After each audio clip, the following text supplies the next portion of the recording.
ನಮಸ್ಕಾರ ವೀಕ್ಷಕರಿಗೆ, ರೆಮಿಡಿ ಬಾಬಾ ಯೂಟ್ಯೂಬ್ ಚಾನಲ್ಗೆ ಸ್ವಾಗತ. ಇವತ್ತಿನ ವಿಷಯ ಏನಪ್ಪ ಅಂದ್ರೆ,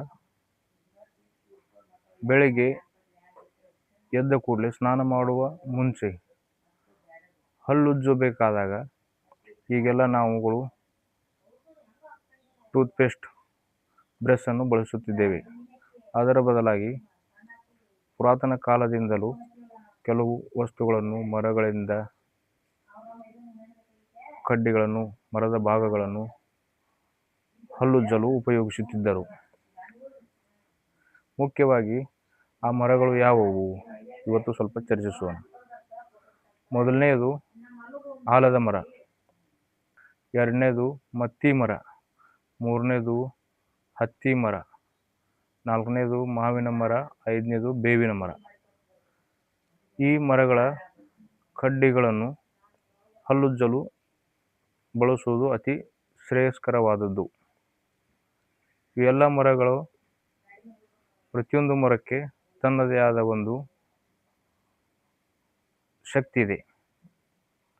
ಆದ್ದರಿಂದ ಹಲ್ಲುಜ್ಜುವುದರಿಂದ, ಈ ಮರಗಳಿಂದ ಕಡ್ಡಿಯನ್ನು ಪಡೆದು ಹಲ್ಲುಜ್ಜುವುದರಿಂದ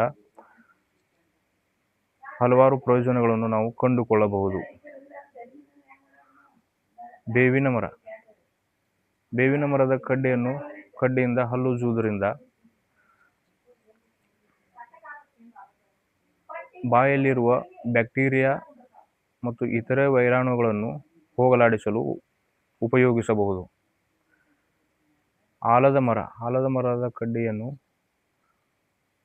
ಉಪಯೋಗಿಸುವುದರಿಂದ ಶರೀರ ಕಾಂತಿಯುತವಾಗಿರುತ್ತದೆ ಮತ್ತು ಕಂಠ ಮಧುರವಾಗಿರುತ್ತದೆ. ಹತ್ತಿ ಮರದ ಕಡ್ಡಿಯನ್ನು ಉಪಯೋಗಿಸುವುದರಿಂದ ಶರೀರವು ಶಕ್ತಿಯುತವಾಗಿರುತ್ತದೆ ಮತ್ತು ಆರೋಗ್ಯಕ್ಕೆ ಅನೇಕ ಸಮೃದ್ಧಿದಾಯಕ ಪ್ರಯೋಜನಗಳಿವೆ. ಇವತ್ತು ಈ ಕಡ್ಡಿಗಳ ಬಗ್ಗೆ, ಹಲ್ಲುಜ್ಜುವ ಕಡ್ಡಿಗಳ ಬಗ್ಗೆ ಚರ್ಚೆ